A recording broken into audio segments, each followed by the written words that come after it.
తమిళనాడులోని కోయంబత్తూరులో ఈషా యోగా సెంటర్లో ఈ ఏడాది మహాశివరాత్రి వేడుకలు అత్యంత వైభవంగా జరగనున్నాయి.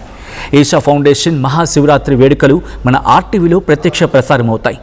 ప్రతి ఏడాది జరిగే మహాశివరాత్రి వేడుక ఇప్పుడు కేవలం స్థానిక ఆధ్యాత్మిక ఉత్సవంగా మాత్రమే కాకుండా ప్రపంచవ్యాప్తంగా డిజిటల్ ప్రేక్షకులను ఆకర్షించే ఒక వేడుకగా మారింది.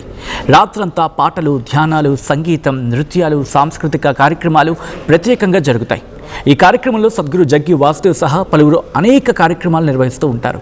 భక్తులంతా శివరాత్రి జాగరణ చేస్తూ ఉంటారు. అలాగే పంచభూత క్రియ వంటి ఆచారాలు కూడా ఉంటాయి. అదే సమయంలో సంగీతకారులు, కళాకారులు ప్రదర్శనలు కూడా విశేష ఆకర్షణగా నిలుస్తూ ఉంటాయి.